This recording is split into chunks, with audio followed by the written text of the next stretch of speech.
Hello everyone, welcome back to Sukhman your educator. आज हम पढ़ने वाले हैं क्लास 10th इंग्लिश का बहुत ही interesting chapter glimpses of India. ये चैप्टर 3 अलग अलग स्टोरीज से मिलकर बना है। सबसे पहले आता है a baker from Goa, second Coorg and 3 number पे आता है टी फ्रॉम असम। तो बिना टाइम वेस्ट किए चलिए शुरू करते हैं। सबसे पहले हम डिस्कस करेंगे a baker from Goa, which is your first part. सबसे पहले चलते हैं गोवा। जब भी हम गोवा का नाम सुनते हैं तो बीच, कोकोनट ट्रीज और हॉलीडेज याद आती हैं, लेकिन ऑथर गोवा की एक खास पहचान के बारे में बताते हैं, ब्रेड और बेकर्स। बहुत साल पहले गोवा पर पोर्तुगीज का रूल था। पोर्तुगीज लोग अपने साथ ब्रेड बनाने की ट्रेडिशन लेकर आए। आज भी गोवा में ये ट्रेडिशन जिंदा है। ऑथर बताते हैं कि सुबह सुबह जब भी बेकर अपनी साइकिल लेकर गलियों में आता तो उसकी साइकिल की आवाज़ सुन के सभी बच्चे खुश हो जाते। उसके हाथ में होती थी एक बास्केट फ्रेश ब्रेड की। उसके साथ होती थी एक आयरन रोड जिससे वो टिंग टिंग की आवाज़ करता था। ये आवाज़ सुनते ही लोग समझ जाते थे कि बेकर हैज़ अराइव्ड, वहाँ पर बेकर आ गया। वो आवाज़ सुनकर बच्चे घर से बाहर भाग कर उसके पास पहुँच जाते। उन्हें स्पेशल ब्रेड, बेंगल्स और स्वीट ब्रेड बहुत पसंद थी। उस समय ब्रेड सिर्फ फूड नहीं था, ये गोवा की डेली लाइफ का इंपॉर्टेंट पार्ट था। ब्रेकफास्ट में ब्रेड, टी के साथ ब्रेड, मैरिज में ब्रेड, शादियों में भी ब्रेड थे, हर फेस्टिवल में, त्योहार में भी ब्रेड, हर स्पेशल ओकेजन पर ब्रेड ज़रूर होता था। स्पेशल ओकेजन पर ब्रेड ज़रूर होता था। ऑथर बताते हैं बेकर्स को गोवा में बहुत रिस्पेक्ट मिलती थी। लोग उन्हें पेडर कहते थे।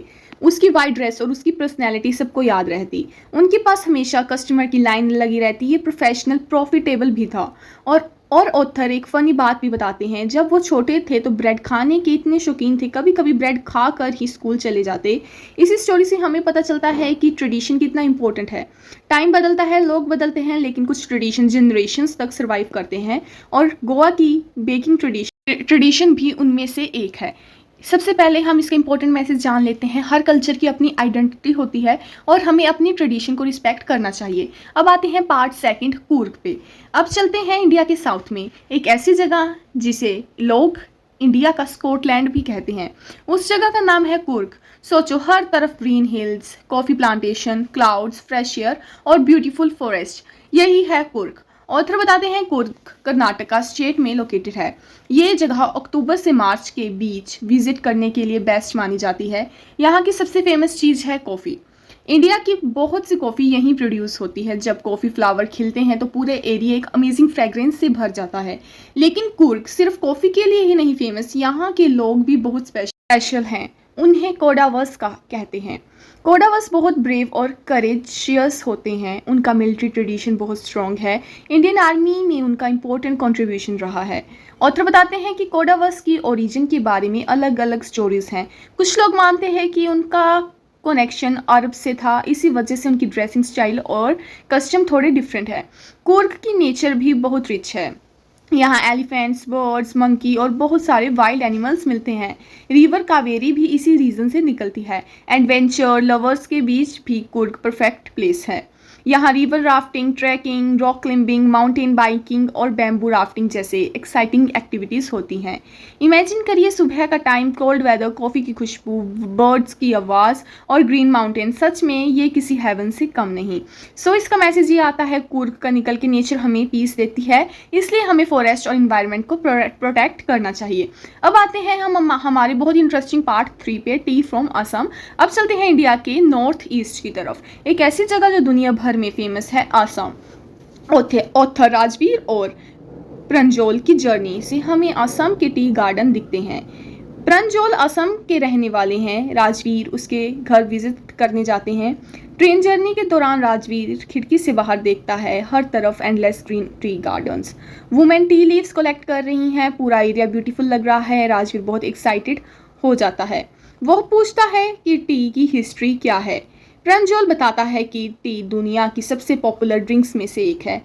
हर दिन इसे बहुत लोग पीते हैं। इसके बाद ऑथर टी की इंटरेस्टिंग हिस्ट्री बताते हैं। एक चाइनीज लेजेंड के अकॉर्डिंग बहुत साल पहले चाइनीज एम्परर एक ट्री के नीचे बैठे थे।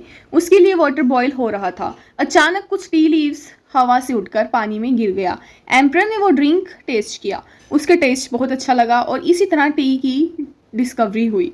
एक इंडियन लेजेंड भी था, उसके अकॉर्डिंग एक बुद्धिस्ट मोंक मेडिटेशन के दौरान सो गया। गुस्से में उसने अपनी आईलिड काट कर जमीन पर फेंक दी। जहां आई लीड्स गिरी वहाँ टी प्लांट उगाए। लोगों का मानना है कि टी पीने से नींद कम आती है। हिस्ट्री चाहे जो भी हो, आज असम दुनिया के सबसे बड़े टी प्लांटेशन में से एक रीजन माना जाता है। टी गार्डन बहुत केयरफुली मेंटेन किए जाते हैं। टी लीव सिर्फ स्पॉट वर्कर्स ही तोड़ते हैं। हर लीफ को केयरफुली सिलेक्ट किया जाता है। उसके बाद प्रोसेसिंग होती है, ड्राइंग, रोलिंग एंड पैकिंग, और फिर टी दुनिया भर में भेजी जाती है। ये सिंपल कप ऑफ टी के पीछे कितनी मेहनत होती है, ये चैप्टर हमें रियलाइज कराता है। तो फ्रेंड्स, आज हमने इंडिया के 3 ब्यूटीफुल ग्लिम्पसेस देखी। गोवा ने हमें ट्रेडिशन की इंपॉर्टेंस सिखाई, कुर्ग ने हमें नेचर और ब्रेवरी की वैल्यू दी, और असम ने टी की अमेजिंग जर्नी और हार्ड वर्किंग पीपल की लाइफ दिखाई। ये चैप्टर हमें बताता है कि इंडिया सिर्फ एक कंट्री नहीं, बल्कि अलग अलग कल्चर, ट्रेडिशन, लैंग्वेज और ब्यूटीफुल प्लेसेस का एक इनक्रेडिबल कॉम्बिनेशन है। हर स्टेट की अपनी एक यूनिक आइडेंटिटी है, और इसी डाइवर्सिटी की वजह से इंडिया को कहा जाता है यूनिटी इन डाइवर्सिटी। अगर आपको ये कंप्लीट एक्सप्लेनेशन पसंद आई हो तो वीडियो को लाइक करें, शेयर करें और चैनल को सब्सक्राइब करना मत भूलिए। मिलते हैं नेक्स्ट चैप्टर के साथ। Until then keep learning and keep smiling.